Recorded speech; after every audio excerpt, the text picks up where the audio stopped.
നമസ്കാരം. പ്രൈം ഡിബേറ്റിലേക്ക് സ്വാഗതം. നയവ്യതിയാനമുണ്ടായ സർക്കാരിനൊപ്പം സഹകരിക്കാതെ CPI വിദ്യാഭ്യാസ മേഖലയിൽ മോദിക്ക് വഴങ്ങിയെന്ന ആരോപണത്തിലൂടെ CPMനെ കുഴപ്പത്തിലാക്കുന്നു CPI. നാളത്തെ മന്ത്രിസഭാ യോഗത്തിലേക്ക് CPI മന്ത്രിമാർ ഇല്ല. PM ശ്രീ കുഴപ്പമുണ്ടാക്കുന്നതല്ലെന്ന് വിദ്യാഭ്യാസ മന്ത്രി വി ശിവൻകുട്ടിക്ക് പോലും മനസ്സിലായി. പക്ഷേ ബിനോയ് വിശ്വത്തിന് മനസ്സിലായെന്ന് ഭാവിക്കാനാവില്ല. തദ്ദേശ ഭരണ തെരഞ്ഞെടുപ്പ് അടുത്തിരിക്കെ സർക്കാരിനെ കുഴപ്പത്തിലാക്കാൻ CPI മുതിരില്ല. മുഖം രക്ഷിക്കാൻ എന്തെങ്കിലും ചെയ്തേ പറ്റൂ എന്ന് മാത്രം. PM ശ്രീയിൽ നിന്ന് വിടുതൽ നേടണമെന്ന CPI ആവശ്യം എങ്ങനെ CPMന് അംഗീകരിക്കാനാകും? ദേശീയ വിദ്യാഭ്യാസ നയത്തിനെതിരായ പ്രചാരണങ്ങൾ തെറ്റായി പോയെന്ന് പറയുന്ന തരത്തിലേക്ക് ഇടത് പാർട്ടികൾ ഊരാക്കുടുക്കിലേക്ക് വീണപ്പോൾ കൈയും കാലും ഇട്ടടിച്ച് രക്ഷപ്പെടാൻ ശ്രമിക്കുന്ന CPIക്ക് എന്താവും പിടിവള്ളി? ഇടത് പാർട്ടികൾ എന്ത് നിലപാടിലേക്ക് പോകും? പ്രൈം ഡിബേറ്റ് ചർച്ച ചെയ്യും.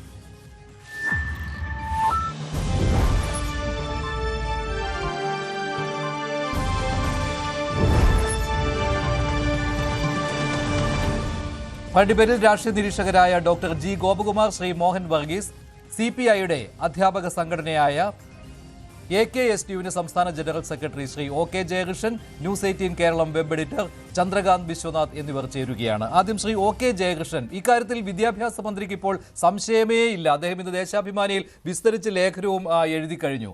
നിങ്ങൾക്ക് മറ്റു സംശയമുണ്ടെങ്കിൽ, അതായത് PM ശ്രീ കേരളത്തിൽ നടപ്പാക്കുന്നതിനെ എതിർക്കുന്നവർക്ക്, അത് നിങ്ങളെ കൂടി ഉദ്ദേശിച്ചുള്ളതാണല്ലോ CPIയെ, ഈ PM ശ്രീ നടപ്പാക്കിയ സംസ്ഥാനങ്ങളിൽ പോയി അന്വേഷിക്കാമെന്നാണ് അദ്ദേഹം പറയുന്നത്. ഞങ്ങൾക്ക് സംശയ ലേശമന്യേ പറയാൻ പറ്റുന്ന കാര്യങ്ങളാണ് PM ശ്രീ ഒപ്പിട്ട MOയിലൂടെ പുറത്തു വന്നിരിക്കുന്നത്.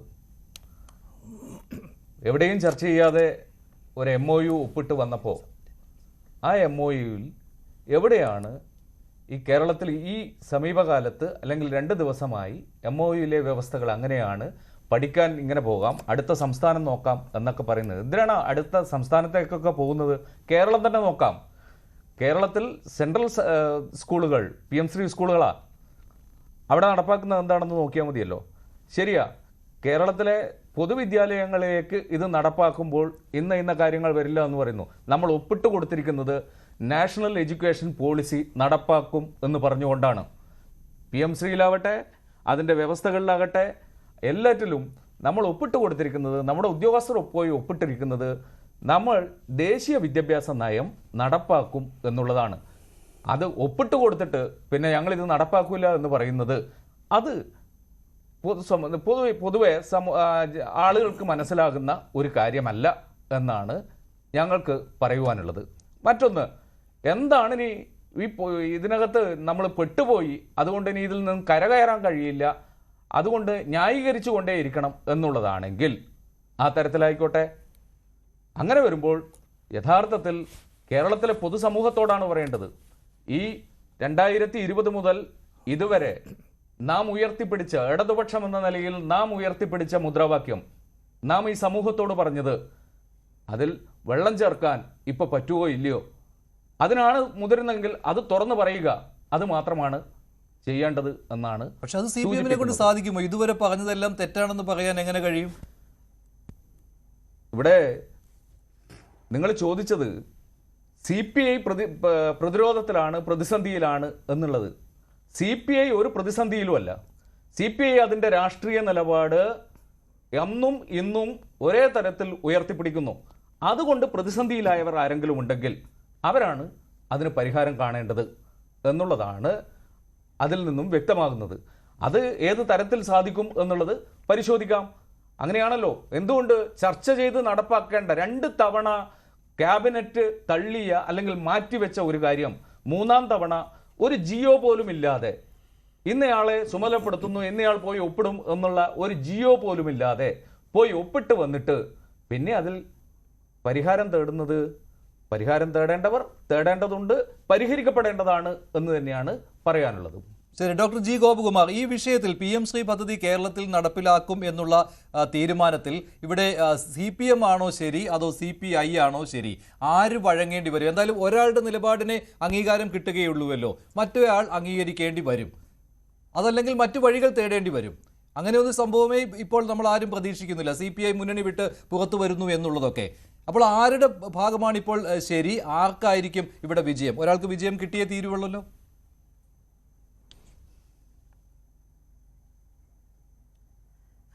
കേരള രാഷ്ട്രീയത്തിലെ ഈ മുന്നണി സംവിധാനത്തിലെ ഒരു വിവാദമായ ഒരു അധ്യായത്തിലേക്കാണ് നമ്മളിപ്പോൾ കടക്കുന്നത്.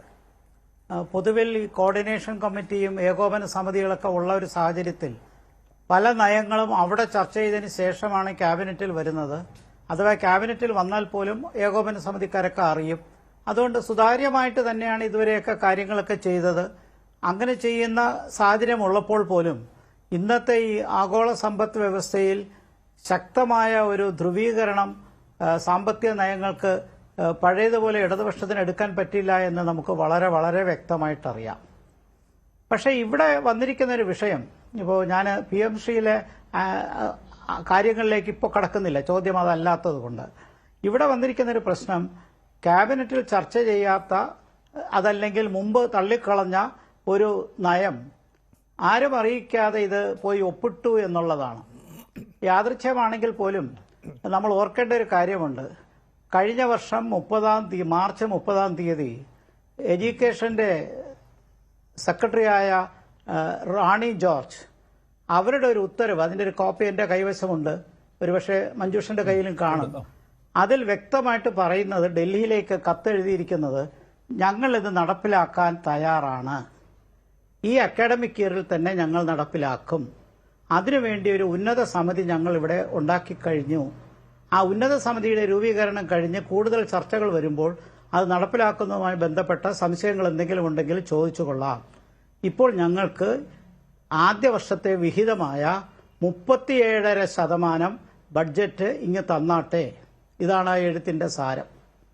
അപ്പൊ ഇത് സെക്രട്ടേറിയറ്റിൽ നിന്ന് ഇറങ്ങിയ ഒരു കത്ത് ഇത്രയും കാലം, 1 വർഷം കഴിഞ്ഞു, 1.5 വർഷം കഴിഞ്ഞിട്ടും അത് മറ്റാരും കണ്ടില്ല എന്ന് പറയുമ്പോൾ അത് CPI കണ്ടില്ല, മറ്റാരും കണ്ടില്ലയോ? അതാണ് ആദ്യത്തെ ചോദ്യം.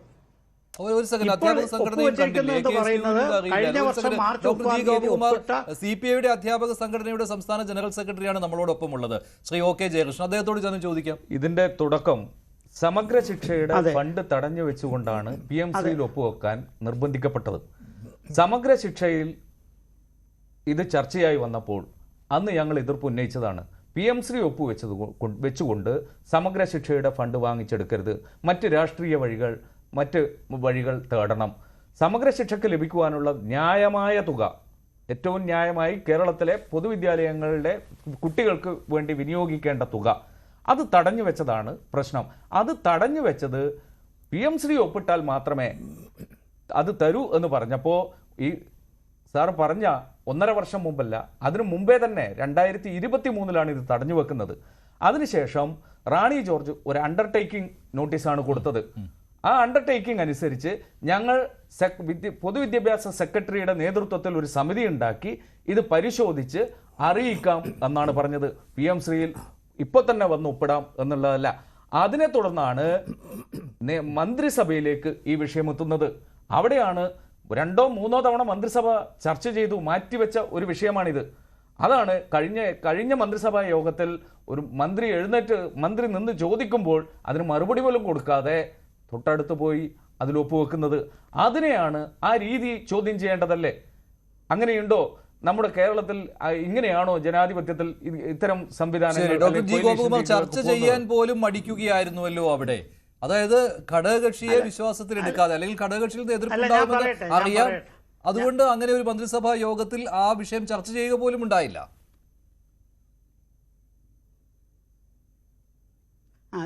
മഞ്ജുഷേ, ജയകൃഷ്ണൻ പറഞ്ഞ ആ എഴുത്തിന്റെ കാര്യത്തിൽ അവസാന ഭാഗം ഇങ്ങനെയല്ല വന്നിരിക്കുന്നത്.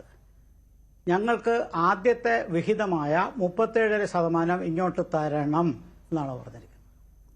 ബാക്കി രാഷ്ട്രീയം എനിക്ക് അറിഞ്ഞുകൂടാ. ഞാൻ എഴുത്തിന്റെ ഉള്ളടക്കം വേണമെങ്കിൽ വായിച്ചു കേൾപ്പിക്കാൻ, താങ്കളുടെ കൈവശം എഴുത്തുണ്ട്. 37% ഗ്രാന്റ് ഇങ്ങോട്ട് തന്നാട്ടെ, 23, 24 അക്കാഡമിക് ഇയറിൽ തന്നെ ഇംപ്ലിമെന്റ് ചെയ്യണമെന്നാണ് ഞങ്ങളുടെ ആഗ്രഹം. പറയുന്നത് എന്താ? മാർച്ച് 30. അപ്പൊ 25, 24 നമ്മളിപ്പോ നിൽക്കുന്നത്. അപ്പൊ അത്ര മുമ്പേ വന്ന കാര്യം, ബാക്കി അടിയൊഴുക്കുകൾ എനിക്കറിയില്ല, ഞാൻ ചോദിക്കുന്നില്ല അതിനെക്കുറിച്ച്. പക്ഷെ സെക്രട്ടേറിയറ്റിന് ഇങ്ങനെ ഒരു കത്ത് പോകുമ്പോൾ അത് ക്യാബിനറ്റിന്റെ അപ്രൂവൽ ഇല്ലാതെ അങ്ങനെ ഒരു കത്ത് പോകുമോ? ആദ്യത്തെ സംശയമാണ്.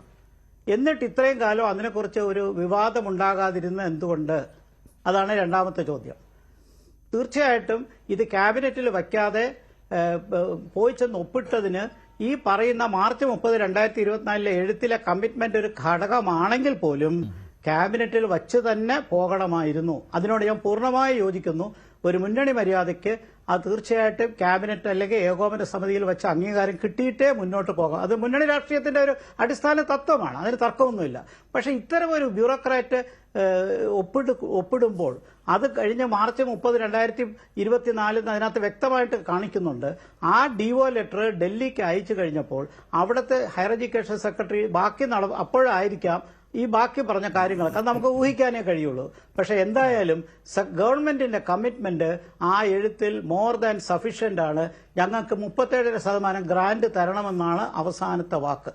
വേണമെങ്കിൽ അത് വായിച്ചു കേൾപ്പിക്കാം. ശരിയാണ്, അങ്ങനെ ഉണ്ടായിരുന്നതാണ്. ശ്രീ മോഹൻ ബഗീസ്, താങ്കളിലേക്ക് വരാൻ മുമ്പ് ചന്ദ്രകാന്ത്, ഇവിടെ CPI വിട്ടുപോകുമോ എന്നുള്ള ചോദ്യമൊക്കെ അത് ഹൈപ്പോത്തറ്റിക്കലായിട്ടേ പറയുവാൻ കഴിയുകയുള്ളൂ. CPIക്ക് അങ്ങനെ ഒരു രാഷ്ട്രീയ സാഹചര്യമല്ല ഇപ്പോഴുള്ളത്. പക്ഷേ എതിർപ്പിന്റെ പരമാവധി അവർ പ്രകടിപ്പിക്കുന്നുണ്ട്. അതായത് തങ്ങളുടെ നയം ഇതാണ്, PM ശ്രീയെ ഞങ്ങൾ അംഗീകരിക്കുകയില്ല, ദേശീയ വിദ്യാഭ്യാസ നയത്തെ ഞങ്ങൾ അംഗീകരിക്കുകയില്ല. അതിൽ ഇതുവരെ CPI ഉറച്ചു നിൽക്കുന്നുണ്ട്. CPM ആകട്ടെ ദേശീയ വിദ്യാഭ്യാസ നയത്തെ ഞങ്ങൾ അംഗീകരിക്കുന്നില്ല എന്ന് പറയുന്നതിനൊപ്പം PM ശ്രീയെ സ്വീകരിച്ചു കഴിഞ്ഞു. അപ്പോൾ സ്വാഭാവികമായും ദേശീയ വിദ്യാഭ്യാസ നയത്തെ അംഗീകരിച്ചു കഴിഞ്ഞു. അപ്പോൾ രണ്ട് വെള്ളത്തിലുള്ള കാൽവെപ്പാണ്. പക്ഷേ ഇപ്പോൾ നിലവിൽ CPI ആണ് അവരുടെ നയത്തിൽ ഉറച്ചു നിൽക്കുന്നത്. പക്ഷേ എത്ര നാൾ എന്നുള്ള ചോദ്യമാണല്ലോ.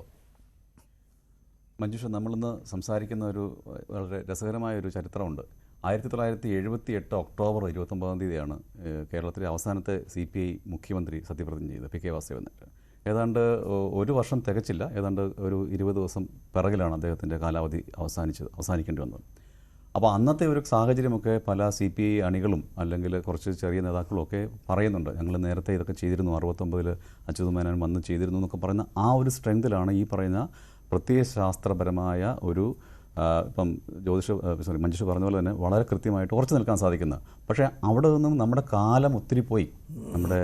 ആ കാലം പോയതിന് ശേഷം പല സ്ഥലത്തും ഈ എല്ലാ രാഷ്ട്രീയ പാർട്ടികളും അവരുടെ പ്രത്യയശാസ്ത്രത്തിനോട് ഇപ്പം ഗോകുമാർ സാർ പറഞ്ഞ പോലെ തന്നെ മാറ്റം വരുത്തിയിട്ടുണ്ട്. കാരണം മാറ്റം വരുത്തി മാത്രമാണ് പോകുന്നത്. ഏത് രാഷ്ട്രീയ പാർട്ടി, ഒരു CPI CPM ഒന്നുമല്ല, ഇപ്പം BJP ഒക്കെ പോലും അവർ നേരത്തെ പറഞ്ഞുകൊണ്ടിരുന്നത് മാറിപ്പോവുക തന്നെ ചെയ്യും. ഇതിങ്ങനെ ഉറച്ചു നിന്നാൽ എന്തായാലും മുന്നണി മര്യാദകൾക്ക് അപ്പുറത്തേക്ക് പോവുകയാണെങ്കിൽ ഇനിയും CPIക്ക് എന്തായാലും ഒരു കടുത്ത നടപടി ചിലപ്പോൾ എടുക്കേണ്ടി വന്നേക്കും. ആ കടുത്ത നടപടി എന്ന് പറഞ്ഞാൽ നാളത്തെ ക്യാബിനറ്റിൽ നിന്ന് പുറത്തേക്ക് മാറുക മാത്രമല്ല, ചിലപ്പോൾ അതിന് പുറത്തേക്കും പോകേണ്ടി വരും. പക്ഷേ അങ്ങനെ പോകുമ്പോൾ ഒരു ലോക്കൽ ബോഡി ഇലക്ഷൻ, അതായത് വളരെയധികം അണികൾ മത്സരിക്കാനായിട്ട് തയ്യാറെടുത്ത് നിൽക്കുന്ന, പ്രാദേശിക നേതാക്കൾ മത്സരിക്കാൻ തയ്യാറായിട്ട് നിൽക്കുന്നിടത്തോട്ട് ഇങ്ങനൊരു തീരുമാനം എടുക്കുക എന്നുള്ളത് ഒരു രാഷ്ട്രീയ നേതൃത്വത്തിന് തികച്ചും വെല്ലുവിളി നിറഞ്ഞൊരു സാഹചര്യമാണ്. അതുണ്ടാകുമോ എന്നുള്ളത് നമുക്ക് നാളത്തെ മന്ത്രിസഭാ യോഗത്തിൽ നിന്നും ഇവർ വിട്ടുനിന്ന ശേഷമേ പറയാൻ പറ്റുകയുള്ളൂ. ഈ മന്ത്രിസഭാ യോഗത്തിൽ വിട്ടുനിന്നുകൊണ്ടുള്ള എതിർപ്പ് എന്ന് പറയുമ്പോൾ അത് ഇതിനു മുമ്പ് ഉണ്ടായിട്ടുള്ളതാണ്. അതുവരെ കണ്ടാൽ മതി അല്ലേ? അതിനപ്പുറത്തേക്ക് പോയി കഴിഞ്ഞാൽ, കാരണം ഇപ്പം നമുക്കറിയാവുന്ന പോലെ നമുക്ക് സംസാരിക്കുന്ന പലരും കോൺഗ്രസിനൊപ്പം നിൽക്കുന്നതാണ് CPIക്ക് മുന്നോട്ട് പോകുന്നതിനും വളർച്ചയ്ക്കും നല്ലതെന്ന് വരുന്ന ധാരാളം CPI പ്രവർത്തകരുണ്ട്. അതുപോലെ കേരള കോൺഗ്രസിനെയാണ് തങ്ങളെക്കാൾ മുകളിൽ CPM കാണുന്നത് എന്നുള്ളതാണ്. കേരള കോൺഗ്രസിൻ്റെ വരവോടെ തന്നെ ഒരു മുന്നണിയിൽ തങ്ങൾ അപ്രസക്തരാകുന്നു, അല്ലെങ്കിൽ തങ്ങൾക്ക് പഴയതുപോലെ പ്രാധാന്യം ലഭിക്കുന്നില്ല എന്നുള്ള പരാതികൾ പലപ്പോഴും വന്നിട്ടുണ്ട്. ഇപ്പം ഉദാഹരണത്തിന് കാഞ്ഞിരപ്പള്ളി പോലുള്ള സീറ്റുകൾ വരെ കേരള കോൺഗ്രസ് മാണി ഗ്രൂപ്പിന് വിട്ടുകൊടുക്കേണ്ടി വന്നു. അന്ന് CPIയുടെ സീറ്റായിരുന്നു. അപ്പോൾ ചെറിയ തർക്കം. ഇപ്പോൾ പത്തനാപുരത്ത് CPI മത്സരിച്ചുകൊണ്ടിരുന്ന സീറ്റാണ്. അത് ശ്രീ KB ഗണേഷ് കുമാർ മുന്നണി വന്നതോടെ ആ സീറ്റും വിട്ടുപോയി. ഇങ്ങനെ പലയിടത്തും വിട്ടുവീഴ്ച ചെയ്യേണ്ടി വരുന്ന CPI ആണ്. ഞങ്ങളൊരു യഥാർത്ഥ കമ്മ്യൂണിസ്റ്റ് പാർട്ടിയായിട്ടും ഞങ്ങൾക്കിത് വിട്ടുവീഴ്ച ചെയ്യേണ്ടി വരുന്നു എന്നുള്ളൊരു വികാരമുണ്ട്. കോൺഗ്രസിൻ്റെ കൂടെ ചേർന്ന് കഴിഞ്ഞാൽ ഞങ്ങൾക്ക് കൂടുതൽ നേട്ടങ്ങൾ വരാം, അല്ലെങ്കിൽ തങ്ങൾക്ക് കുറച്ചുകൂടെ തങ്ങളുടെ നിലപാടുകൾ ഉറച്ചു നിൽക്കാം എന്ന് കരുതുന്ന ധാരാളം പേരുണ്ട്. അവരൊക്കെയും ഈ 69-നെ പറ്റിയും 79-നെ പറ്റിയും ഒക്കെ വളരെ എപ്പോഴും നമ്മളെ ഓർമ്മിപ്പിച്ചുകൊണ്ടിരിക്കുകയാണ്. പക്ഷെ അത് യാഥാർത്ഥ്യത്തിലേക്ക് വരുമ്പോൾ അന്നത്തെ സാഹചര്യമല്ല ഇന്നത്തെ സാഹചര്യം അല്ലേ? അത് പാർട്ടിക്ക് തന്നെ മനസ്സിലാകണം. കാരണം ഒപ്പം ഇരിക്കുന്നവരാണല്ലോ, അവർക്ക് മനസ്സിലാകണ്ടേ നമ്മളുടെ അണികളെ പറ്റിയും നമ്മളുടെ ബലത്തെ പറ്റിയും. കാരണം AITUC എന്ന് പറഞ്ഞ പ്രസ്ഥാനത്തിൻ്റെ വലിയൊരു ബലം ഉണ്ടായിരുന്നു ഒരു കാലത്ത് CPIക്ക്. ഇപ്പോൾ AITUC പഴയതുപോലെ അത്ര ഇത് വരുന്നില്ല. കാരണം നമ്മുടെ കാലം മാറുന്നു, നമ്മുടെ തൊഴിൽ സാധ്യതകൾ മാറുന്നു, തൊഴിൽ സംസ്കാരം മാറുന്നു. ഇതനുസരിച്ച് അപ്പോൾ ആ മാറ്റങ്ങളൊക്കെ പാർട്ടിയെയും ബാധിക്കും. മാത്രമല്ല ഇപ്പം മത്സരിച്ച് ജയിക്കുന്ന സീറ്റുകളിലൊക്കെ ഒരു 10 സീറ്റ് കഴിഞ്ഞാൽ പിന്നെ വളരെ എന്താ പറയുക ശുഷ്കമാണ് എന്നുള്ളത് എല്ലാവർക്കും അറിയാം. അത് മാത്രമല്ല CPIയെ കുറിച്ച് ചർച്ച ചെയ്ത് സമയം കളയണോ എന്ന രീതിയിലുള്ള പരിഹാസം പോലും ഉണ്ടാകുന്ന ഒരു സമയം കൂടിയാണ് ഇത്. പക്ഷെ നമ്മൾ സംസാരിക്കുന്നത് CPIയുടെ നിലപാടിനെ കുറിച്ചാണ്. ഇടത് പാർട്ടികൾ ഒരു നിലപാട് എടുത്തു, അത് ദേശീയ വിദ്യാഭ്യാസ നയത്തിനെതിരെയുള്ള നിലപാടായിരുന്നു. പക്ഷേ അതിൽ CPM വെള്ളം ചേർത്തപ്പോൾ അവിടെ തങ്ങൾക്ക് പറ്റാവുന്ന രീതിയിലുള്ള എതിർപ്പ് ഇപ്പോഴും പ്രകടിപ്പിക്കുവാൻ CPIക്ക് കഴിയുന്നുണ്ട്. അവിടെ CPI എന്തായാലും നിലപാടിൽ ഉറച്ചു നിൽക്കുന്ന ഒരു പാർട്ടി എന്ന രീതിയിൽ അഭിനന്ദിക്കണം ഈ ഘട്ടം വരെ. ശ്രീ മോഹൻ വർഗീസ്, താങ്കളുടെ നിരീക്ഷണം എങ്ങനെയാണ്? എവിടെ വരെ CPIക്ക് പോകാൻ കഴിയും? ശ്രീ മഞ്ജുഷ്, നിലവിലുള്ളൊരു സങ്കീർണമായ സാഹചര്യം ഒരു പരിധിവരെ CPIക്ക് വലിയ സാധ്യതയും അതേസമയം തന്നെ വെല്ലുവിളിയുമാണ്. സാധ്യത എന്ന് പറയുമ്പോൾ CPIയുടെ രാഷ്ട്രീയ പ്രസക്തി പ്രത്യയശാസ്ത്രപരമായി സ്ഫുടം ചെയ്തെടുക്കാൻ കിട്ടുന്ന ഏറ്റവും ഒന്നാന്തരം അവസരമാണ്. മുൻകാലങ്ങളിൽ വലത് കമ്മ്യൂണിസ്റ്റ് പാർട്ടി എന്ന് പരിഹാസരൂപേണ വിളിക്കപ്പെട്ടിരുന്ന CPI ഇന്ന് യഥാർത്ഥ ഇടത് മൂല്യങ്ങൾ ഉയർത്തിപ്പിടിക്കുന്നു എന്ന് അണികളോട് പറയാൻ കഴിയും. ഇടത് മനസ്സുള്ള കേരളത്തിലെ ജനസാമാന്യത്തോട് പറയാൻ കഴിയും. അപ്പം ഇവിടെ ഒരു രാഷ്ട്രീയ പ്രസക്തിയുടെ വിഷയമാണ്. എനിക്ക് മുൻപ് സംസാരിച്ച ശ്രീ ചന്ദ്രകാന്ത് പറഞ്ഞതും ആ ഒരു രാഷ്ട്രീയ പ്രസക്തിയാണ്. ഇവിടെ വലിയേട്ടൻ്റെ തണലിലായി പോകുന്നു. ഈ മണ്ഡലങ്ങളുടെ ഈ വീതം വയ്പ് ഉൾപ്പെടെ വരുമ്പോൾ വേണ്ട വിലപേശൽ ശക്തി CPIക്ക് ലഭിക്കില്ല. ഇതെല്ലാം ഒരു യാഥാർത്ഥ്യമാണ്. അപ്പോൾ അതുകൊണ്ട് CPI ഒരു പ്രൊട്ടക്റ്റ് നോക്കിയിരുന്നു എന്നല്ല ഞാൻ പറയുന്നത്. പക്ഷേ ഇങ്ങനെ വരുന്ന ഒരു കാര്യം, ഇടതുപക്ഷത്തെ രണ്ട് പ്രധാനപ്പെട്ട കക്ഷികൾ CPMഉം CPIയും ഒരേപോലെ തന്നെ കേന്ദ്ര വിദ്യാഭ്യാസ നയത്തെ, നാഷണൽ എഡ്യൂക്കേഷൻ പോളിസി 2020 ഒരേപോലെ കണ്ടിരുന്നു, വിമർശിച്ചിരുന്നു. പെട്ടെന്ന് അതിലൊരു കക്ഷി വളരെ പ്രായോഗിക സമീപനത്തോടു കൂടി ആ നയം തത്വത്തിൽ അംഗീകരിക്കാൻ തയ്യാറാവുകയും അതിൻ്റെ ഷോക്കേസിങ്ങിന് വേണ്ടി നിയോഗിക്കപ്പെട്ട പല പദ്ധതികൾ, PM ശ്രീ ഉൾപ്പെടെയുള്ള പദ്ധതികളിൽ ചേരാൻ ഈ രാജ്യരാമാൻ അല്ലെങ്കിൽ തലയിൽ മുണ്ടിട്ടുകൊണ്ട് വലിയ നിഗൂഢമായ രീതിയിൽ കാര്യങ്ങൾ മറച്ചു വെച്ചുകൊണ്ട് CPIയുടെ എതിർപ്പൊക്കെ തൃണവൽഗണിച്ചുകൊണ്ട് തന്നെ മുന്നോട്ട് പോകാനുള്ള തീരുമാനമെടുത്തപ്പോൾ ഇവിടെ രാഷ്ട്രീയ പ്രസക്തി ഒരിക്കൽ കൂടി അരക്കിട്ടുറപ്പിക്കാനുള്ള CPIക്ക് ലഭിച്ച ഒന്നാന്തരം അവസരമാണ്. അതേപോലെ തന്നെയാണ് നേരത്തെ ഇവിടെ സൂചിപ്പിച്ച CPIക്ക് ഓപ്ഷൻസ് ഉണ്ട്. UDFിൽ അവർക്ക് ഇടമുണ്ടോ എന്നത് മറ്റൊരു കാര്യമാണ്. പക്ഷേ ഒരു കാലത്ത് ഈ കോൺഗ്രസ് പാർട്ടിയും CPIയും യോജിച്ച് പ്രവർത്തിച്ചിരുന്നൊരു കാലമുണ്ട്. അച്യുതമേനോൻ മന്ത്രിസഭയുടെ കാലം കേരളത്തിൻ്റെ ഒരു വലിയ ഏറ്റവും അധികം ജനങ്ങൾ ഇഷ്ടപ്പെട്ടിരുന്ന ഒരു മുഖ്യമന്ത്രിയാണ്. ആ ഒരു ഭരണകാലമാണ്. രാജൻ കേസ് ഉൾപ്പെടെയുള്ള കാര്യങ്ങളിൽ ചില വിവാദങ്ങൾ ഉണ്ടായ അവസാന കാലത്ത് എങ്കിൽ പോലും അച്യുതമേനോൻ എന്ന CPI മുഖ്യമന്ത്രിക്കെതിരെ വിരലുകൾ ചൂണ്ടപ്പെട്ടില്ല എന്നുകൂടി ഓർക്കണം. ആ ഒരു ഗതകാല പ്രതാപത്തിൻ്റെ കാലത്തേക്ക് ഒരിക്കൽ കൂടി മടങ്ങിപ്പോകാനാവും. ഒരിക്കലും മുഖ്യമന്ത്രി പദം കിട്ടില്ല എന്നറിയാം. കോൺഗ്രസ് പാർട്ടിയുമായി ചേർന്ന് നിൽക്കുമ്പോൾ വിലപേശ ശക്തി ഉണ്ടാവില്ല, വലിയ വിലപേശ ശക്തി ഉണ്ടാവില്ല എന്നും അറിയാം. നിലവിലുള്ള 16 സീറ്റുകൾ ഇപ്പോൾ മത്സരിക്കുന്ന ഇടതുപക്ഷത്തോടൊപ്പം ചേർന്ന് മത്സരിക്കുന്ന അതേ നമ്പർ സീറ്റുകൾ ഒരുപക്ഷെ UDFന് അലോട്ട് ചെയ്യാൻ കഴിയില്ല എന്നും അറിയാം. എങ്കിലും ഒരു പാലം അവിടെ ഇട്ടിട്ടുണ്ട്. യഥാർത്ഥത്തിൽ വളരെ നീട്ടി ഒരു ചൂണ്ട എറിഞ്ഞിരിക്കുകയാണ് ഈ UDFിൻ്റെ ചെയർമാൻ ശ്രീ അടൂർ പ്രകാശ്. അപ്പം അവിടെ അതിലൊന്നും ഉടനെ കൊത്താൻ സാധ്യതയില്ല. ഇപ്പോൾ ചെയ്യുന്നത് ഇതൊക്കെ സാധ്യതകളാണ്, ഇതെല്ലാം ഓപ്ഷൻസാണ്. വെല്ലുവിളി എന്ന് പറഞ്ഞാൽ CPIയെ സംബന്ധിച്ചിടത്തോളം ഇടത് മതേതര ജനാധിപത്യ ബദൽ, അതിനുവേണ്ടിയുള്ള അന്വേഷണത്തിൽ CPMഉം CPIയും RSP എല്ലാം തന്നെ ഇടത് ബദലിന് വേണ്ടിയുള്ള ഒരു വലിയ സെർച്ചിലാണ്. ആ സെർച്ച് ത്രിപുരയിലും ബംഗാളിലും ഒന്നും തന്നെ ഫലം കാണുന്നില്ല. അവശേഷിക്കുന്ന ഒറ്റപ്പെട്ട തുരുത്താണ് കേരളം. അവിടെ ഒരു ഇടത് മനസ്സുള്ള കുറേ പേരുണ്ട്.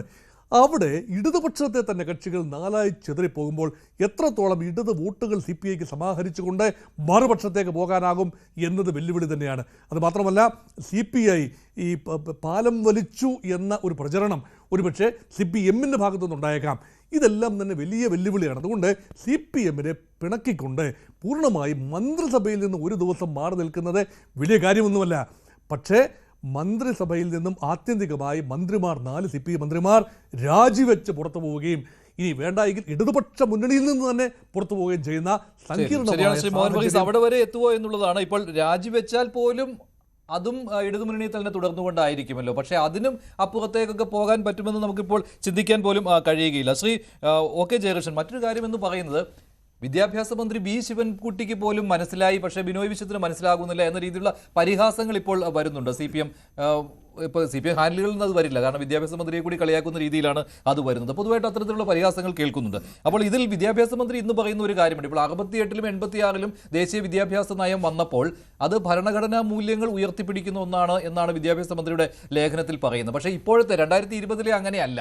അവിടെ ഹിന്ദുത്വം ഒളിച്ചു കടത്തുവാനുള്ള ശ്രമം നടന്നു. പക്ഷേ അദ്ദേഹം അതിൽ അടുത്ത പാരഗ്രാഫിൽ പറയുകയാണ്, അതിന് സാങ്കേതിക വശങ്ങളിലേക്ക് കൂടി കടക്കുക, അതായത് വിദ്യാലയങ്ങളുടെ നവീകരണം, ഈ മൂല്യനിർണ്ണയത്തിലെ മാറ്റങ്ങൾ, അതുപോലെ വിദ്യാലയങ്ങളെ വളർത്തൽ, അതായത് അവരുടെ പൊതുവായ അന്തരീക്ഷം മെച്ചപ്പെടുത്തൽ, അക്കാഡമിക് സൗകര്യങ്ങൾ ഉയർത്തൽ, ഇതൊക്കെ സാങ്കേതികമായ കാര്യങ്ങളാണ്. അത് നമുക്ക് സ്വാംശീകരിക്കേണ്ടതുണ്ട്. അപ്പോൾ എന്തുകൊണ്ട് നിങ്ങൾ അതിലേക്ക് പോകുന്നില്ല? അതാണ് വിദ്യാഭ്യാസ മന്ത്രി പറയുന്നത്. അതിനുവേണ്ടിയാണ് ഞങ്ങൾ PM ശ്രീയുമായിട്ട് സഹകരിക്കുന്നതെന്ന്. വിദ്യാലയങ്ങളുടെ നവീകരണത്തോടോ സിലബസ് പരിഷ്കരണത്തോടോ ഏറ്റവും നൂതനമായ പെഡഗോജിയും അറിവും കുട്ടികൾക്ക് ലഭ്യമാക്കുന്നതിനെയോ ഞങ്ങൾ ഒരിക്കലും എതിർക്കുന്നില്ല. ഞങ്ങൾ അതിനോടൊപ്പം സിലബസ് പരിഷ്കരണത്തെ നിങ്ങൾ എതിർക്കുന്നുണ്ട്. ആ കേരളത്തിൽ സിലബസ് പരിഷ്കരണം ഇപ്പോൾ പൂർത്തിയായി കഴിഞ്ഞു. 1 മുതൽ 11 ക്ലാസ്സുകൾ വരെയുള്ള സിലബസ് പരിഷ്കരണം കേരളം പൂർത്തിയാക്കി കഴിഞ്ഞു. ദേശീയ തലത്തിലുള്ള പുസ്തകങ്ങളെക്കാൾ മികച്ച പുസ്തകങ്ങളാണ് കേരളം പരിഷ്കരിച്ചിരിക്കുന്നത് എന്ന്, ദേശീയ ശ്രദ്ധ നേടിയ പുസ്തകങ്ങളാണ് എന്ന് പൊതുവെ അഭിപ്രായവും വന്നു. നമ്മൾ ചോദിക്കുന്നത്, ഈ പറഞ്ഞ PM ശ്രീ ഇനത്തിൽ കേരളത്തിലെ ഏത് വിദ്യാലയത്തെയാണ് മെച്ചപ്പെടുത്താൻ കഴിയുക? PM ശ്രീ ഇനത്തിൽ ഇനി 1 വർഷം മാത്രം ബാക്കി നിൽക്കെ 10-15 ലക്ഷം രൂപയാണ് ഒരു വിദ്യാലയത്തിന് ലഭിക്കാൻ സാധ്യത. നമ്മുടെ വിദ്യാലയങ്ങൾ കോടിക്കണക്കിന് രൂപ ചെലവഴിച്ച്, പല ചർച്ചകളിലും ഞാൻ പറഞ്ഞതുപോലെ, കേരളത്തിൻ്റെ പൊതുസമൂഹത്തിൻ്റെ ആഗ്രഹത്തിനനുസരിച്ച് ഗവൺമെൻറ് വിദ്യാലയങ്ങൾ മാറിക്കഴിഞ്ഞു. കോടിക്കണക്കിന് രൂപയാണ്. അത് സർക്കാർ തന്നെ നേരിട്ട് MLA ഫണ്ടിലൂടെ, MP ഫണ്ടിലൂടെ, കിഫ്ബി ഫണ്ടിലൂടെ, പൊതുവിദ്യാഭ്യാസ സംരക്ഷണ യജ്ഞത്തിലൂടെ മെച്ചപ്പെടുത്തിയ വിദ്യാലയങ്ങളുടെ മേൽ 15 ലക്ഷം രൂപ കൊണ്ടുപോയിട്ട് ഇനി ഏത് മെച്ചപ്പെടുത്തലാണ് നടത്താൻ പോകുന്നത്? ഇൻഫ്രാസ്ട്രക്ചർ കേരളം മികവ് നേടിയിരിക്കുന്നു. ഈ PM ശ്രീയിലൂടെ പറഞ്ഞിരിക്കുന്ന പല കമ്പണൻസും കേരളത്തിന് ആവശ്യമില്ലാത്തതാണ്. അതാണ് ഏറ്റവും പ്രധാനപ്പെട്ട. അങ്ങനെയാണെങ്കിൽ വിദ്യാഭ്യാസ മന്ത്രിയും CPM ഒക്കെ പറയുന്ന പോലെ ആ 1400 കോടി രൂപ സർവശിക്ഷ അഭിയാനിൽ നിന്ന് കിട്ടാനുള്ളത് അതിങ്ങ് മേടിച്ചെടുക്കുവാൻ വേണ്ടി ഒരു അടവ് നയം ഞങ്ങൾ പ്രയോഗിച്ചു. എന്തുകൊണ്ട് അതിനൊപ്പം നിൽക്കാൻ നിങ്ങൾക്ക് സാധിക്കുന്നില്ല? അവിടെ അവിശ്വാസം പ്രകടിപ്പിക്കുന്നു സംസ്ഥാന സർക്കാരിന് നേരെ. അതിലൊരു കാര്യം, 1400 കോടി SSKക്ക് ലഭിക്കേണ്ട പണം PM ശ്രീയുമായി കൂട്ടിക്കെട്ടിയതാണ് കേന്ദ്ര ഗവൺമെന്റ്. അതൊരു തന്ത്രപൂർവമായ നീക്കമായിരുന്നു, അതൊരു കെണിയായിരുന്നു. ആ കെണിയിൽ പോയി നമ്മൾ വീണിരിക്കുന്നു. അതാണ് അതിൻ്റെ അകത്തെ. അല്ലെങ്കിൽ പണം കിട്ടാതിരിക്കാൻ കഴിയില്ല. തമിഴ്നാട് ഈ തരത്തിൽ തടഞ്ഞു വെച്ചപ്പോൾ നിയമപരമായി അതിൻ്റെ ഒരു ഭാഗം നേടിയെടുത്തിരിക്കുന്നു. കേരളത്തിൻ്റെ അർഹമായ വിഹിതമാണിത്. കേരളത്തിന് അർഹമായ വിഹിതമാണ് തടഞ്ഞു വെച്ചത്. അതിൽ യാതൊരു തർക്കവുമില്ല. അത് വാങ്ങിച്ചെടുക്കേണ്ട തുകയാണ്, കേരളം വിനിയോഗിക്കേണ്ട തുകയാണ്, കേരളത്തിന് നേടിയെടുക്കേണ്ട തുക തന്നെയാണ്. എന്നാൽ അതിനുവേണ്ടി തുച്ഛമായ തുക ലഭിക്കുന്ന, ഞാൻ SSKക്ക് ലഭിക്കാനുള്ള തുകയെ കമ്പയർ ചെയ്യുമ്പോൾ കേവലം തുച്ഛമായ തുക മാത്രം ബാക്കിയുള്ള PM ശ്രീ എന്ന കെണിയിൽ ചെന്ന് കേരള സർക്കാർ ചെന്ന് പെടരുതായിരുന്നു. കാരണം പലരും ഇപ്പോൾ ചോദിക്കുന്നത് മറ്റ് വകുപ്പുകളൊക്കെ ഇത് നേടിയിട്ടുണ്ടല്ലോ. കേന്ദ്ര തുക വാങ്ങുന്നതിനെയല്ല, കേരളം എന്നുള്ള ഫെഡറൽ സിസ്റ്റത്തിൽ അങ്ങനെയാണല്ലോ. അല്ലാതെ അത് കേന്ദ്രത്തിന്റെ മാത്രം പണമല്ലല്ലോ, സംസ്ഥാനത്തിന് കൂടി അർഹതപ്പെട്ട പണമല്ലേ, അതിന്റെ വിഹിതമല്ലേ. അത് നമുക്ക് വാങ്ങിയെടുക്കുക തന്നെ വേണം. PM ഉഷ എന്ന ഒരു പദ്ധതിയെ കാണിച്ചുകൊണ്ട് ഇപ്പോൾ എല്ലാവരും പ്രചരണം നടത്തുന്നത് കണ്ടു. എന്താ PM ഉഷ?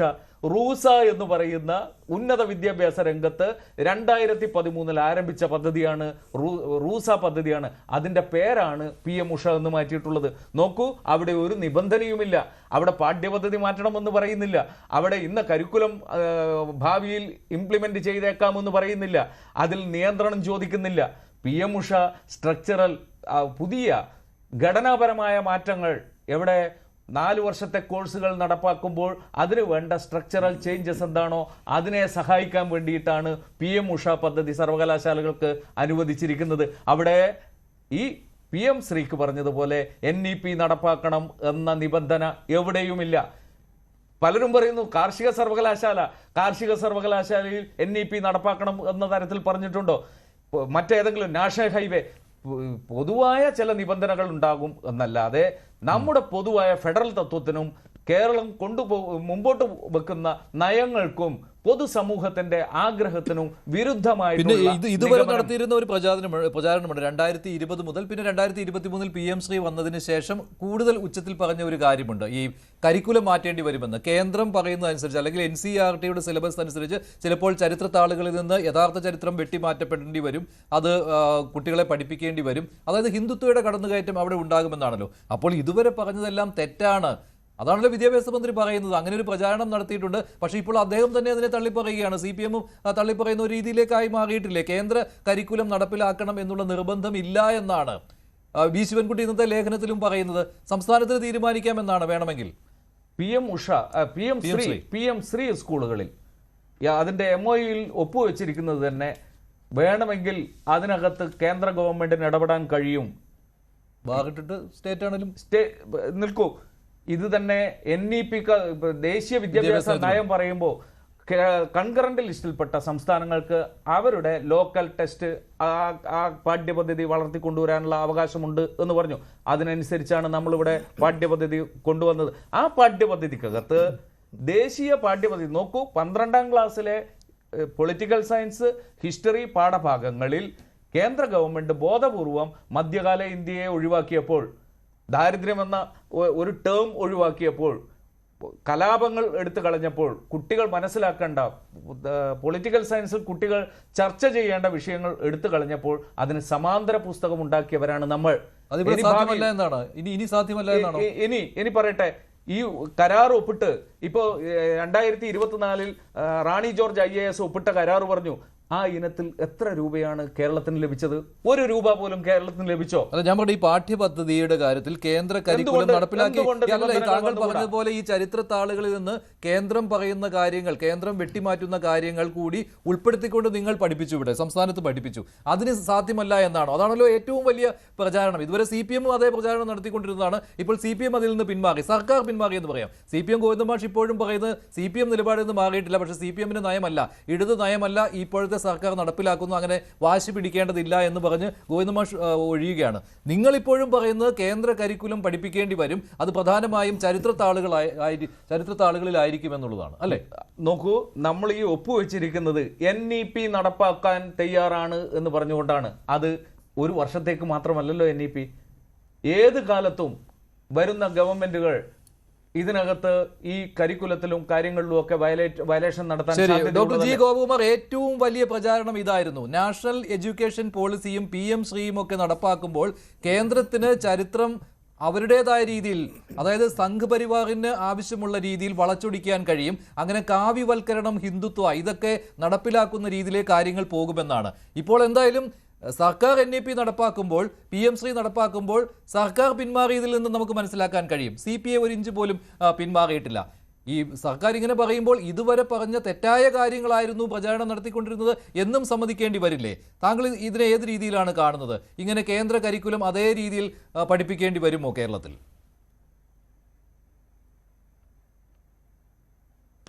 മന്ത്രി ശിവൻകുട്ടി പറഞ്ഞ അനുസരിച്ചാണെങ്കിൽ അദ്ദേഹം പറഞ്ഞത് ഒരു ജീവിതകാലം മുഴുവൻ ഒരു നയവും കൊണ്ട് പോകാൻ പറ്റത്തില്ല, ഞാൻ എൻ്റെ നയം മാറ്റി എന്ന് നമ്മളെല്ലാം കേട്ടതാണ് അദ്ദേഹം പറഞ്ഞ കാര്യം.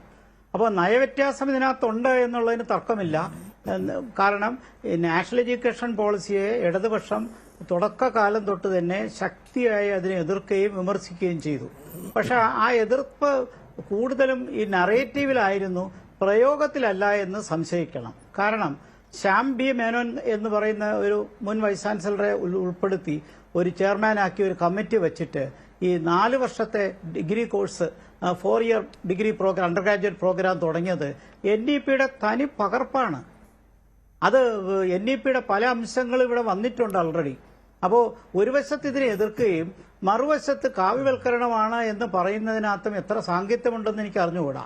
കാരണം ഇപ്പോൾ കമേഴ്ഷ്യലൈസേഷൻ അല്ല പ്രൈവറ്റൈസേഷൻ ആണെങ്കിൽ ഇന്ത്യ മുഴുവൻ പ്രൈവറ്റൈസേഷൻ പോളിസിയിൽ കമ്മിറ്റഡ് ആണ്. ഒരു പരിധിവരെ മാത്രമേ ഗവൺമെന്റിന് ഇൻഫ്ലുവൻസ് ഉള്ളൂ. ഏത് കാര്യം, ടെക്നോളജി തൊട്ട് ഇലക്ട്രോണിക്സ് തൊട്ട് വിദ്യാഭ്യാസം തൊട്ട് ഏത് മേഖലയിലും ആഗോളീകരണ പശ്ചാത്തലത്തിലാണ് നമ്മൾ നിൽക്കുന്നത്. അത് പിന്നെ പബ്ലിക്കിന്റെ മുമ്പിൽ ചർച്ച ചെയ്യുമ്പോൾ ഏറ്റവും വിപ്ലവകരമായുള്ള വർത്തമാനമൊക്കെ പറയാമെന്നല്ലാതെ നടപടിയിലേക്ക് വരുമ്പോൾ ഒരുപാട് കോംപ്രമൈസ് ഇതിനകത്ത് വന്നിട്ടുണ്ട്. ഈ PM ശ്രീയുടെ കാര്യത്തിൽ പോലും ഒരു വലിയ രീതിയിലുള്ള തെറ്റിദ്ധാരണകൾ ഉണ്ടാക്കിയിട്ടുണ്ട് എന്നുള്ളതാണ്. ഇപ്പോൾ ചരിത്രവും പൊളിറ്റിക്കൽ സയൻസും മാത്രമേ പറയുന്നുള്ളൂ. എന്തുകൊണ്ട് മറ്റ് പെഡഗോജികളെ കുറിച്ച് പറയുന്നില്ല? അതിൽ തന്നെ ഇപ്പൊ കേന്ദ്രം നടത്തുന്ന സിലബസ് അപ്പാടെ അംഗീകരിക്കണമെന്ന് PMC പറയുന്നില്ല, അങ്ങനെ നിഷ്കർഷിക്കുന്നില്ല. അങ്ങനെ കേന്ദ്രത്തിന്റെ അടിച്ചേൽപ്പിക്കൽ നയമല്ല. കാരണം നമുക്ക് എല്ലാവർക്കും അറിയാവുന്ന പോലെ വിദ്യാഭ്യാസം കൺകറന്റ് ലിസ്റ്റിൽപ്പെട്ടതാണ്. സംസ്ഥാനത്തിനും കേന്ദ്രത്തിനും അവകാശമുണ്ട്. പക്ഷേ PMCയുടെ കാര്യത്തിൽ നമുക്കറിയാം, മൊത്തത്തിലുള്ള സംസ്ഥാനങ്ങൾ നോക്കിക്കഴിഞ്ഞാൽ ഈ നോർത്ത് ഈസ്റ്റേൺ സ്റ്റേറ്റും ഹിമാലയൻ മേഖലയിലുള്ള സംസ്ഥാനങ്ങളും ഒഴികെ ബാക്കി എല്ലായിടത്തും 60% കേന്ദ്രവും 40% സംസ്ഥാനങ്ങളുമാണ് ഈ ഇതിലേക്ക് ഗ്രാന്റ് തരേണ്ടത്. അപ്പോൾ കേരളവും ആ 40% ഷെയറിൽ പങ്കുവഹിക്കേണ്ടതാണ്. ഇനി യൂണിയൻ ടെറിട്ടറികളിലാകട്ടെ 90%. അസംബ്ലികളില്ലാത്ത യൂണിയൻ ടെറിട്ടറികൾക്ക് 100% ഗ്രാന്റും NEP-യിൽ നിന്ന് ലഭിക്കും. പക്ഷെ ഒരു കാര്യം ഇവിടെ പറഞ്ഞു ശരിയാണ്, ഇത് ഒപ്പുവെക്കുന്നതോടുകൂടി NEP എന്നുള്ള പ്രസ്ഥാനത്തിൽ ഞങ്ങൾ യോജിക്കുന്നു, അത് നടപ്പിലാക്കാൻ താല്പര്യമുണ്ട് എന്ന് അതിനകത്ത് കമ്മിറ്റഡ് ആണ് എന്നുള്ളതാണ്.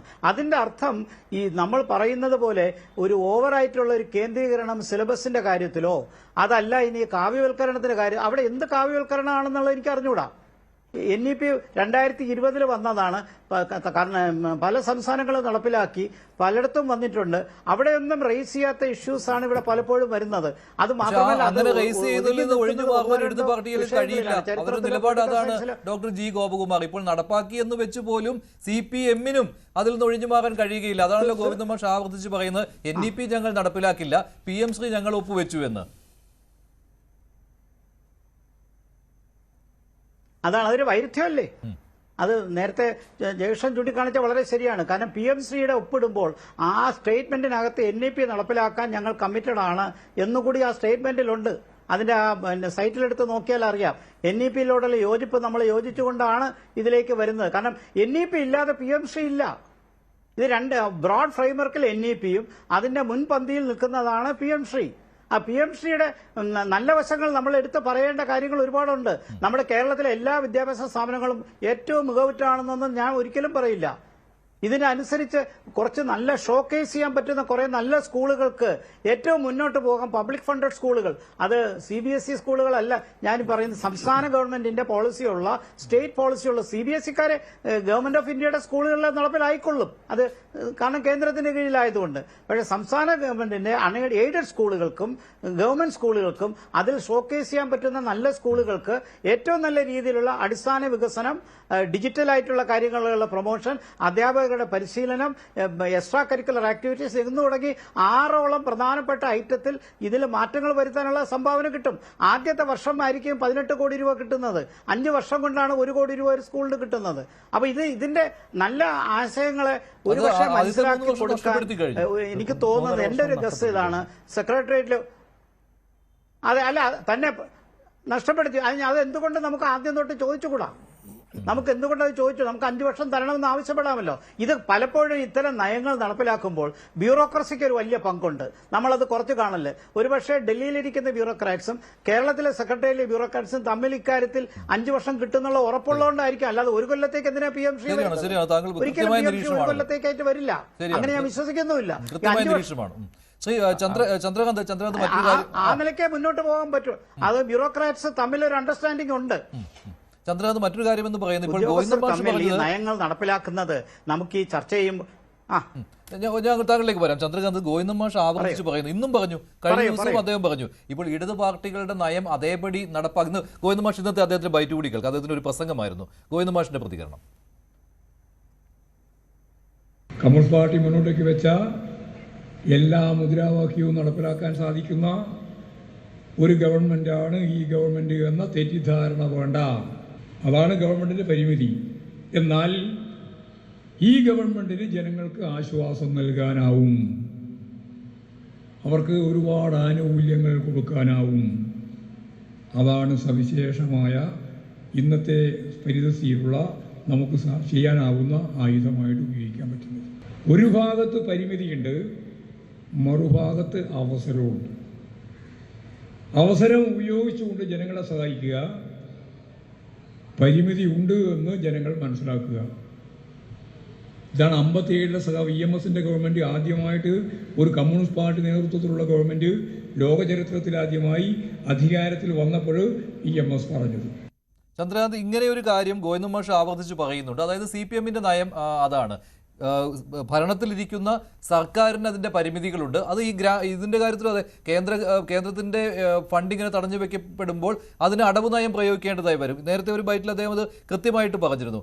എന്തുകൊണ്ട് അത് ബിനോയ് വിശ്വത്തിന് ചിന്തിക്കാൻ കഴിയുന്നില്ല? മഞ്ജുഷ, എനിക്ക് തോന്നുന്നു മഞ്ജുഷിനോടുള്ള ഒരു ഇൻ്റർവ്യൂവിലാണ് അദ്ദേഹം ആദ്യമായിട്ട് ഇത് പറയുകയും പിന്നീട് അത് ട്രോളായിട്ടും ഒക്കെ ഭയങ്കര വൈറലായ സംഭവമാണ് ഇത്. ഇപ്പോൾ ഇന്ന് അദ്ദേഹം പറഞ്ഞതും കഴിഞ്ഞ ദിവസം പറഞ്ഞതൊക്കെ. പക്ഷെ നമുക്കൊരു കാര്യം അറിയാം, പല നയങ്ങളും നമ്മൾ ആ പിടിച്ചെടുത്ത് തന്നെ നിൽക്കുകയല്ല ചെയ്യുന്നത്. 2010 മെയ്യിലാണെന്ന് തോന്നുന്നു മൻമോഹൻ സിംഗിനെ പോയിട്ട് കേരളത്തിൽ നിന്നുള്ള ഒരു സർവകക്ഷി സംഘം കണ്ടു. അന്ന് നമ്മുടെ VS അച്യുതാനന്ദനായിരുന്നു മുഖ്യമന്ത്രി. അന്നത്തെ നമ്മുടെ ഡിമാൻഡ് എന്ന് പറഞ്ഞാൽ റൈറ്റ് ഓഫ് വേ എന്ന് പറയുന്ന ഈ എന്താണ് വീതി, ദേശീയപാതകളിലൊക്കെയുള്ള വീതി 45 മീറ്ററായി വെച്ചിരിക്കുന്നതിന് 30 മീറ്റർ ആക്കണമെന്നായിരുന്നു. ഇപ്പോൾ എന്താ സംഭവിച്ചിരിക്കുന്നത്? അവിടെ നിന്ന് പുറകോട്ട് പോയി. കാരണം ഇത് കിട്ടിയേ പറ്റത്തുള്ളൂ. ഇത് ഈ ഭരണകക്ഷിയായിട്ടുള്ള CPM-ൻ്റെ തലപ്പത്തിരിക്കുന്ന ME ഗോവിന്ദൻ മാസ്റ്റർക്ക് വളരെ അതിനെ പറയാൻ പറ്റുന്ന തരത്തിലാണ് പറഞ്ഞിരിക്കുന്നത്. കാരണം CPM തന്നെയാണ് ഭരിക്കുന്നതെങ്കിൽ, അല്ലെങ്കിൽ CPI തന്നെയാണ് ഭരിക്കുന്നതെങ്കിൽ പാർട്ടി നയങ്ങൾ നടപ്പാക്കാൻ പറ്റും. പക്ഷേ അത് കേന്ദ്രവുമായിട്ട് തട്ടിച്ചു നോക്കുമ്പോൾ അവിടുന്ന് പണം കിട്ടാതെ മുന്നോട്ട് പോകാൻ പറ്റില്ല. ഈ പണം കൊണ്ട് മറ്റു കാര്യങ്ങൾ ചെയ്യാൻ പറ്റുമെന്ന് അദ്ദേഹം പരോക്ഷമായി അതിനിടയിൽ കൂടെ പറയുന്നുണ്ട്.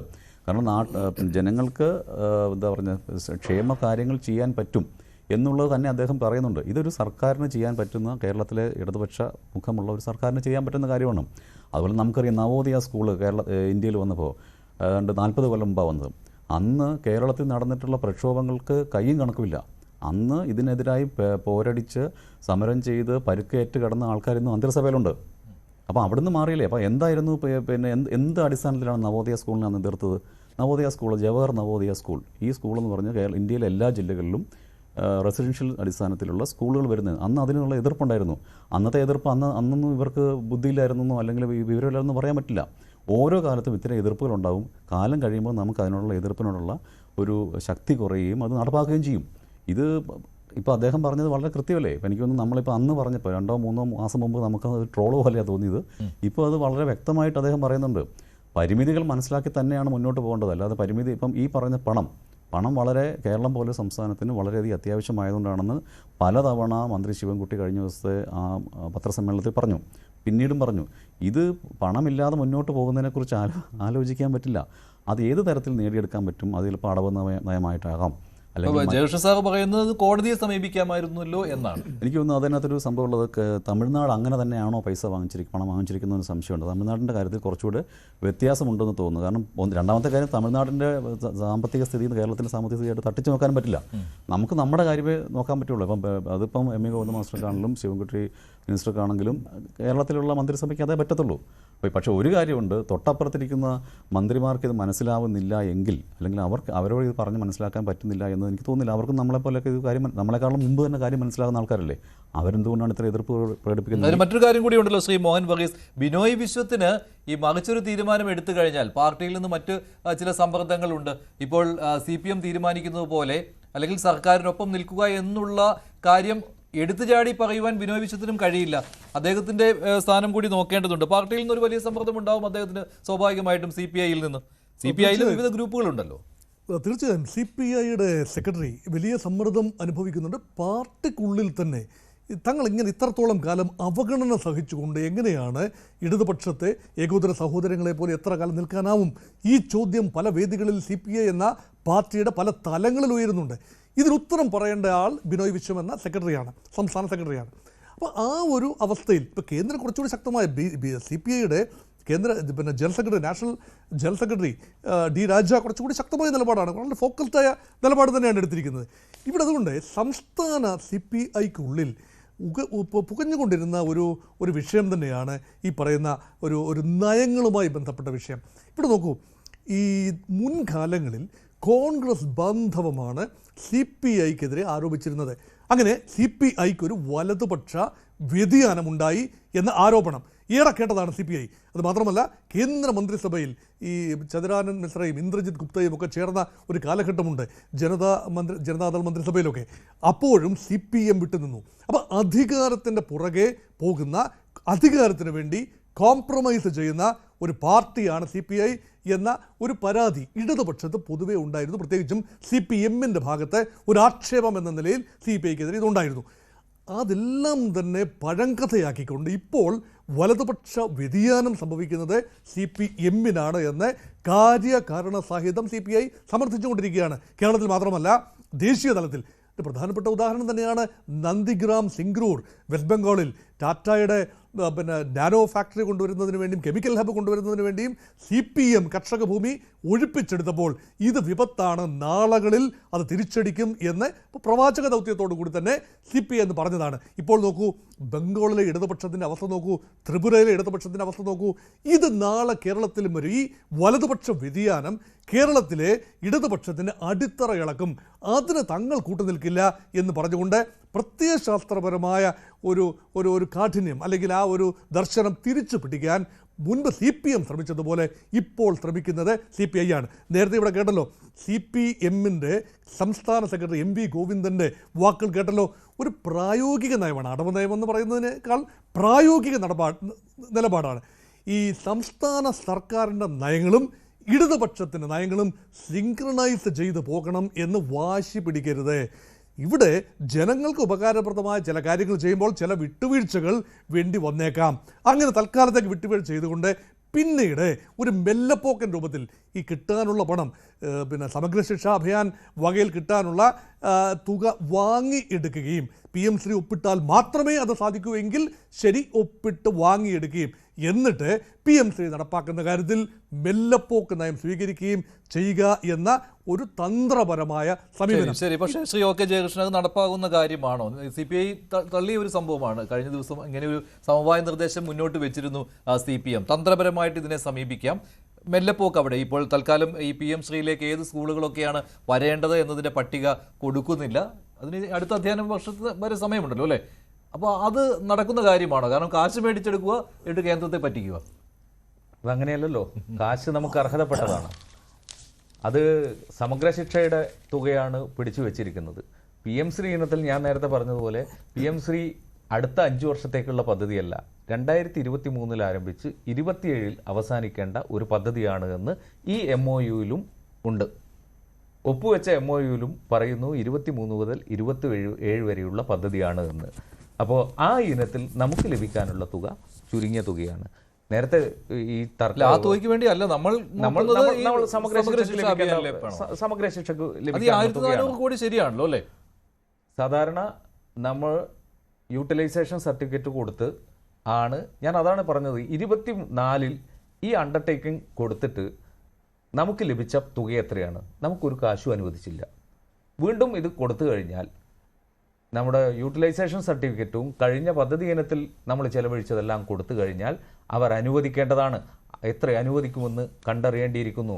നിർബന്ധമായും നമുക്ക് വാങ്ങിച്ചെടുക്കേണ്ട തുകയാണ്. അവിടെയാണ് എങ്ങനെയാണ് നമ്മൾ കോടതിയെ സമീപിക്കുക എന്ന ചോദ്യത്തിന് ഇതിനകത്ത് SSKയെ റൈറ്റ് ടു എഡ്യൂക്കേഷൻ നടപ്പാക്കുന്നതിനുള്ള ഒരു ഏജൻസി ആയിട്ടാണ് നിശ്ചയിച്ചിരിക്കുന്നത് സംസ്ഥാനങ്ങളിൽ. റൈറ്റ് ടു എഡ്യൂക്കേഷൻ്റെ ഭാഗമായി യൂണിഫോം, അതുപോലെ പോഷകാഹാരം, അതുപോലെ ഗോത്ര വിദ്യാർത്ഥികൾക്കുള്ള സൗകര്യങ്ങൾ, സഹായങ്ങൾ, ഇവയെല്ലാം ഈ തുക അനുവദിക്കാത്തത് കൊണ്ട് നിഷേധിക്കപ്പെട്ടിരിക്കുകയാണ്. ഇത് ചോദ്യം ചെയ്താൽ ഈ കാര്യങ്ങളാണ് തമിഴ്നാട് ഒരു പരിധിവരെ ചോദ്യം ചെയ്തിട്ടുള്ളത്. കേരളത്തിന് ബാധകമല്ലാത്ത ചില കാര്യങ്ങളും തമിഴ്നാട് ചോദ്യം ചെയ്തിട്ടുണ്ട്. എന്നിരുന്നാലും ആ ഇനത്തിലുള്ള തുക നമുക്ക് വാങ്ങിച്ചെടുക്കാമല്ലോ. അങ്ങനെ ഒരു നീക്കം ഇടയ്ക്ക് നടന്നിരുന്നു. അത് പിന്നീട് മുമ്പോട്ട് പോയില്ല. സുപ്രീം കോടതിയെ സമീപിക്കുവാൻ കേരളം തീരുമാനിച്ചിരുന്നതാണ്. കേരളം സുപ്രീം കോടതിയെ സമീപിക്കുവാനുള്ള നീക്കങ്ങൾ എല്ലാം പൂർത്തിയാക്കിയതുമാണ്. അത് പാതി വഴിയെ ഉപേക്ഷിക്കുകയാണ് ചെയ്തത്. അങ്ങനെ വന്നപ്പോഴാണ് നമ്മൾ ഈ PM ശ്രീയിലേക്ക് ഇപ്പോൾ പോയി ഒപ്പ് വെച്ചിരിക്കുന്നത്. ഈ ഒപ്പ് കേവലം വെള്ളക്കടലാസിൽ ഇട്ട ഒരു ഒപ്പല്ല, ഭാവി തലമുറയ്ക്ക് വേണ്ടി ഇട്ടുകൊടുത്തിരിക്കുന്ന ഒരു ഒപ്പാണ്. എന്ന് വെച്ചാൽ നമ്മൾ നോളജ് എക്കണോമിയിലേക്ക് കടക്കുന്ന കേരളം, അതാണല്ലോ ബജറ്റിൽ പറഞ്ഞിരിക്കുന്നത്. ജ്ഞാന സമൂഹ നിർമ്മിതിക്ക് വേണ്ടി ഉള്ള പാഠ്യപദ്ധതിയും മറ്റു കാര്യങ്ങളും കൊണ്ടുപോകുമ്പോൾ ഇന്ത്യൻ നോളജ് സിസ്റ്റത്തിലേക്ക് മടങ്ങുന്ന കേന്ദ്ര പാഠ്യപദ്ധതി അങ്ങനെയൊക്കെ ഉണ്ടോ ശ്രീ OK സംശയമല്ലേ? അല്ല, ഇത് അതുകൊണ്ടാണല്ലോ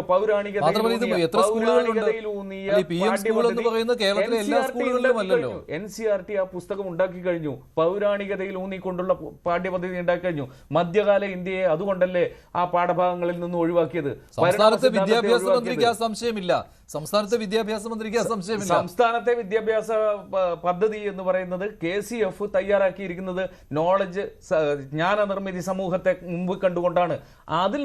അതിലും പിന്നാക്കം പോകുന്ന ഒരു കരിക്കുലമാണ് ദേശീയ പാഠ്യപദ്ധതിയിലൂടെ നടപ്പാക്കാൻ ഉദ്ദേശിക്കുന്നത്. അതിൽ ഏതെങ്കിലും തരത്തിൽ ഈ കാണാച്ചരടുകൾ അപ്പോഴും വന്നുകൂടെ? ഇന്ന കാര്യങ്ങളാണ് ഞങ്ങൾ മധ്യകാല ഇന്ത്യ ഇല്ലാത്ത ഒരു പാഠപുസ്തകം ഇറക്കി, ശരി, നിങ്ങളത് പഠിപ്പിക്കുന്നു, ഇനിയും ചരടുകൾ കൊണ്ടുവന്നൂടെ? എന്തുകൊണ്ട് കരിക്കുലത്തിൽ ഇടപെടാം എന്ന് ഇതിനകത്തുണ്ട്. ഇതിൻ്റെ നിബന്ധനകളിലും അതിൻ്റെ മെമ്മോറാണ്ടത്തിലും മാർഗനിർദ്ദേശങ്ങളിലും എല്ലാം ഉണ്ട്. ഇത്തരം സർപ്പങ്ങളെ എപ്പോഴാണ് പുറത്തിറക്കുക അത് വേണ്ടത് എന്നുള്ളത് നല്ല ധാരണയുള്ള ആളുകളാണ് ഡൽഹിയിലിരിക്കുന്നത്. അത് രാഷ്ട്രീയമായി എപ്പോൾ പ്രയോഗിക്കണമെന്ന് അവർ തീരുമാനിക്കും. അതിന് അടിപ്പെട്ടു കൊടുക്കാൻ, അതിന് വശംവദരാകാൻ നമ്മൾ തയ്യാറാകരുത് എന്നുള്ളതാണ്. ശരി, ഡോക്ടർ ജി ഗോപകുമാർ, ഇത്തരത്തിലുള്ള ആശങ്കകൾ വേണോ? സംസ്ഥാന വിദ്യാഭ്യാസ മന്ത്രിക്ക് എന്തായാലും ഇപ്പോൾ ഈ ആശങ്ക ഇല്ല. അത് ഈ പണം കിട്ടുന്നത് കൊണ്ടായിരിക്കാം, അടവ് നയമായിരിക്കാം, അതുകൊണ്ട് അദ്ദേഹം അങ്ങനെ പറയുകയുള്ളൂ. പക്ഷെ ഇപ്പോൾ ശ്രീ ജയകൃഷ്ണൻ ഉന്നയിച്ച പോലെയുള്ള ആശങ്ക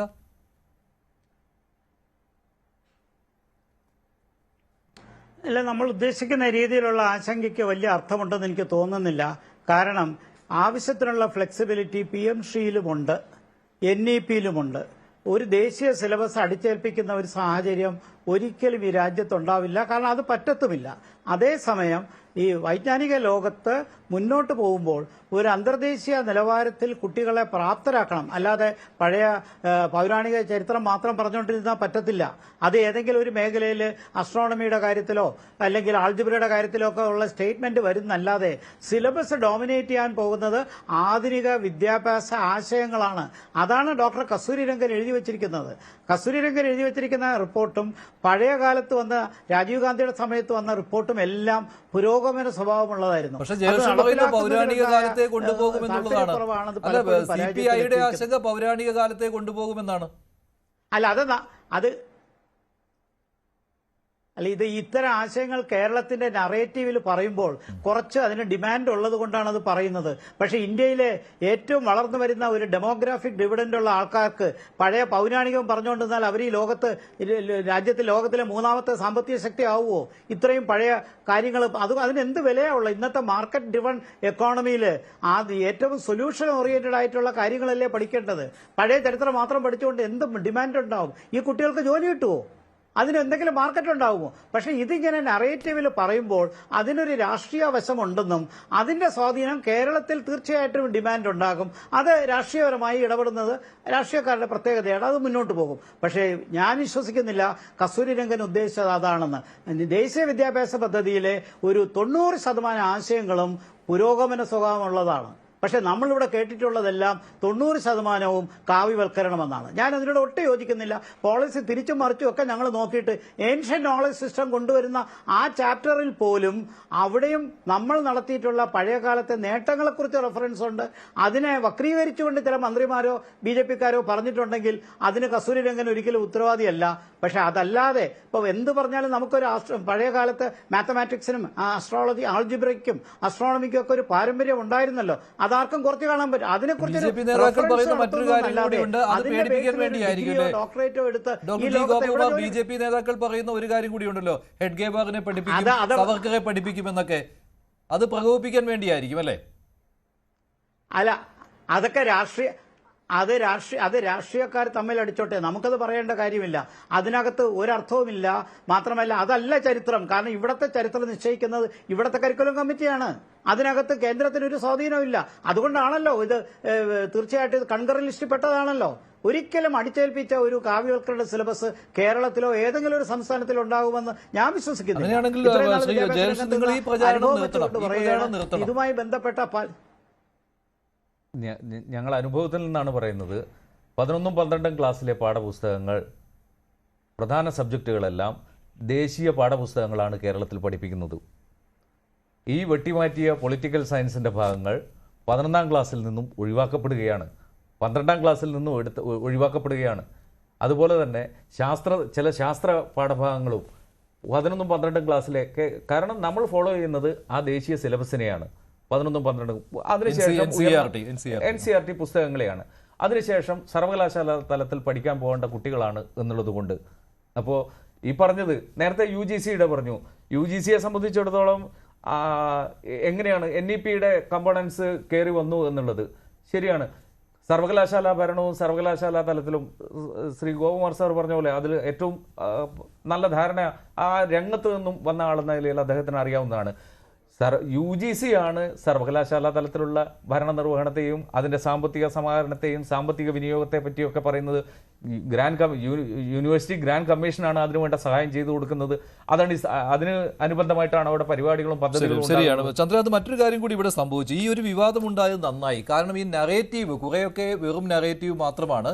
അത് ഇടത് പാർട്ടികൾക്ക് ഈ നിലപാടെ സ്വീകരിക്കാൻ പറ്റുകയുള്ളൂ, ദേശീയ വിദ്യാഭ്യാസ നയത്തെ അംഗീകരിക്കാൻ പറ്റില്ല. അവിടെ കാവ്യവൽക്കരണമെന്ന് ആവർത്തിച്ച് പറഞ്ഞുകൊണ്ടിരുന്നാലേ പറ്റുകയുള്ളൂ. പക്ഷേ ഇപ്പോൾ ഇത് ഇങ്ങനെയൊരു നറേറ്റീവ് ഇനി ഉണ്ടാക്കിയെടുക്കുമ്പോൾ നിങ്ങൾ അങ്ങനെയല്ലല്ലോ ചെയ്തത്, നിങ്ങൾ അവിടെ പോയി PM ശ്രീ ഒപ്പുവെക്കുകയല്ലേ ചെയ്തത് എന്നുള്ള ഒരു മറുചോദ്യം ഇടതു പാർട്ടികൾക്ക് നേരെ വരും. അതിപ്പോൾ CPIയുടെ എതിർപ്പുണ്ടായാൽ പോലും ആ എതിർപ്പിന്റെ കട്ടി കുറഞ്ഞാൽ CPIക്ക് നേരെയും ഉണ്ടാവും. മഞ്ജുഷ്, ഇപ്പം ഗോകുമാർ സാർ പറഞ്ഞതിനോട് എനിക്ക് യോജിപ്പുള്ളത്. കാരണം വെച്ചാൽ ഇത് നമ്മൾ ഒരു കാര്യം പറയുന്നു, പക്ഷേ ആ പറയുന്നത് എന്താണെന്ന് അറിയാനുള്ള 100 കണക്കിന് മാർഗ്ഗങ്ങൾ നമ്മുടെ മുമ്പിൽ ഇപ്പോൾ ഉണ്ട്. ഇപ്പം നമ്മൾ തന്നെ ഈ ചർച്ചയ്ക്കൊക്കെ ഇരിക്കുമ്പോൾ നമ്മൾ പലതരത്തിലുള്ള ആശയ സംഭവങ്ങൾ നോക്കാറുണ്ട്. അപ്പോൾ സാറ് പറഞ്ഞതുപോലെ തന്നെ മാത്രമല്ല, ഈ സ്കൂൾ ക്യാമ്പസിൽ നടക്കുന്ന അല്ലെങ്കിൽ സ്കൂളിലെ കരിക്കുലത്തിന് പുറത്തേക്കാണ് നമ്മുടെ വിദ്യാഭ്യാസം പോകുന്നത്. നമ്മുടെ കുട്ടികൾ ഇപ്പോൾ നമുക്കറിയാവുന്ന പല സ്കൂളുകളിലും ഇപ്പം മഹാരാഷ്ട്രയിലൊക്കെ വരുന്ന 3ാം ക്ലാസ് മുതൽ പഠിക്കുന്നതായിട്ടൊന്നൊരു വാർത്ത ഞാൻ കണ്ടു. അപ്പോൾ ഈ നമ്മുടെ കാലം മുന്നോട്ട് പോകുമ്പോൾ നമുക്ക് ഈ പഴയ കാലത്ത് തന്നെ ഇരുന്നിട്ടൊന്നും പറ്റത്തില്ല. മാത്രമല്ല നമ്മളൊക്കെ പോലും സ്കൂളിൽ പഠിച്ച കാര്യങ്ങളല്ല ഇപ്പം നമ്മൾ പ്രവർത്തിക്കുന്നതും പഠിക്കുന്നതും. അതൊക്കെ അതിനപ്പുറത്തുള്ള അതിൻ്റെ മുകളിലുള്ള ഗ്രന്ഥങ്ങൾ, പുസ്തകങ്ങൾ, അതിനെക്കുറിച്ചുള്ള കൂടുതൽ പഠനങ്ങൾ വരുമ്പോൾ നമ്മളൊരു പക്ഷേ പണ്ട് പഠിച്ചതൊക്കെ മണ്ടത്തരങ്ങളാണെന്ന് നമ്മൾ തന്നെ തിരിച്ചറിയുന്നുണ്ട്. അതാണല്ലോ വിദ്യാഭ്യാസത്തിൻ്റെ അടിസ്ഥാനപരമായ തത്വം. അതായത് സ്കൂളിൽ പഠിച്ചിട്ട് 12ാം ക്ലാസ് കഴിഞ്ഞിട്ട് നമ്മൾ അതേപടി തന്നെ നിൽക്കുന്ന എനിക്ക് തോന്നുന്നില്ല ഒരു വിദ്യാർത്ഥിയും അങ്ങനെ ഉണ്ടാവും. നല്ല വിദ്യാർത്ഥികളൊന്നും ഉണ്ടാവില്ല. അതൊരു 12ാം ക്ലാസ് ഒരു അടിസ്ഥാന യോഗ്യതയാക്കുന്നവർക്ക് മാത്രമേ ഉള്ളൂ.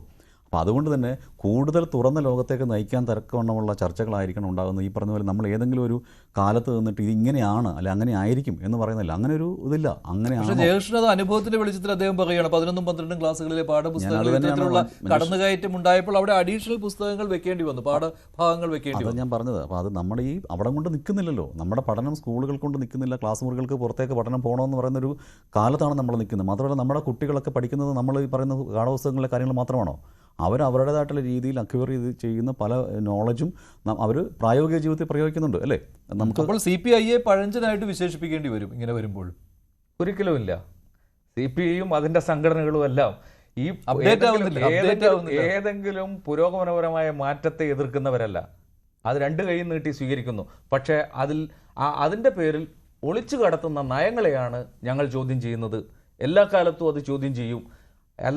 കേരളത്തിൽ ഒരുപക്ഷെ അച്യുതമേനോന്റെ നേതൃത്വത്തിലുള്ള ഗവൺമെൻറ്റാണ് ഏറ്റവും പുരോഗമനപരമായ പരിഷ്കാരങ്ങളൊക്കെ കേരളത്തിനകത്ത് കൊണ്ടുവന്നിട്ടുള്ളത്. അത് മറന്നുകൊണ്ട് ആർക്കും ഒരു പുരോഗമനത്തെക്കുറിച്ചും പുരോഗതിയെക്കുറിച്ചും ചർച്ച ചെയ്യാൻ കഴിയില്ല. ശരി ചന്ദ്രകാന്ത്, ഇക്കാര്യം കൂടി ഉണ്ടല്ലോ. കാരണം CPIക്ക് അങ്ങനെ മേനി പറയുവാനുള്ള കാര്യങ്ങളുണ്ട്. അനുഭവത്തിൽ തന്നെ അതുള്ളതാണ്. അത് മേനി പറയുന്നതല്ല, സത്യം അനുഭവത്തിലുള്ളതാണ്. അപ്പോൾ അച്യുതമേനോന്റെ മന്ത്രിസഭ കേരളത്തിൽ കൊണ്ടുവന്നിട്ടുള്ള ഇൻസ്റ്റിറ്റ്യൂഷൻസ്, പുതിയ ആളുകൾ, പുതിയ ചിന്താധാരകളൊക്കെ തന്നെ നമുക്ക് എല്ലാവർക്കും മുൻപിലുള്ളതാണ്. പക്ഷേ അത് അച്യുതമേനോൻ ആയിരുന്നു എന്നുകൂടി നമ്മൾ മറക്കരുത്. NE ബലറാമ ഉണ്ടായിരുന്നു, കൂടെ MN ഗോവിന്ദൻ നായർ ഉണ്ടായിരുന്നു, അല്ലെങ്കിൽ അന്നത്തെ കാലത്ത് TV തോമസ് ഉണ്ടായിരുന്നു, PK വാസുദേവൻ നായർ ഉണ്ടായിരുന്നു. നമ്മൾ ഈ നേതാക്കന്മാരെയും കാലത്തെയും പറയുമ്പോൾ നമ്മുടെ പഴയ കാലത്തെ ആൾക്കാർ തന്നെ ആവണമെന്ന് നമ്മൾ ശടിക്കാൻ പറ്റത്തില്ല. അതിനുള്ള അവർക്ക് പുതിയ കാലത്തെ നേതാക്കളെ കാണുന്നതും അവരുടെ ഈ പ്രയോഗ രീതികളുമൊക്കെ വലിയ വ്യത്യാസം വന്നിട്ടുണ്ട്. ഇപ്പോൾ അച്യുതമേനോനെ പോലെ ഒരാളെ നമ്മൾ ഇപ്പോഴത്തെ ഏതെങ്കിലും ഒരു നേതാവുമായിട്ട് കമ്പയർ ചെയ്യുന്നത് ശരിയാണെന്ന് എനിക്ക് തോന്നുന്നില്ല. കാരണം അദ്ദേഹത്തിൻ്റെ ആ കാലഘട്ടം, ആ 7 വർഷം കൊണ്ട് കേരളത്തിലുണ്ടായിട്ടുള്ള പല സാധനങ്ങളും നമ്മുടെ തിരുവനന്തപുരത്തും കേരളത്തിൻ്റെ വിവിധ സ്ഥലങ്ങളിലുണ്ട്. അപ്പോൾ അതിനോട് ഞാൻ യോജിക്കുന്നു. പക്ഷേ എന്ന് പറഞ്ഞാലും എല്ലാ കാലത്തും ഒരേ തലത്തിലുള്ള കാര്യങ്ങളായിരിക്കില്ല നടക്കുന്നത്. മാത്രമല്ല മന്ത്രി പറഞ്ഞ പോലെ തന്നെ ഒരു കാലത്തെ ലോകാവസാനം വരെ ഒരു കാര്യത്തിൽ തന്നെ പിടിച്ചു നിൽക്കാനും നമുക്ക് കഴിഞ്ഞുവെന്ന് വരില്ല. ശരി, നന്ദി. ചർച്ചയിൽ പങ്കെടുത്ത എല്ലാവർക്കും ഇന്നത്തെ ചോദ്യം ഇതായിരുന്നു. PM ശ്രീ വിവാദം CPI മന്ത്രിമാർ മന്ത്രിസഭയിൽ നിന്ന് വിട്ടുനിൽക്കണോ? വേണമെന്ന് 82% പ്രേക്ഷകർ, വേണ്ട എന്ന് 15%. അവസാനിക്കുന്നു. നന്ദി.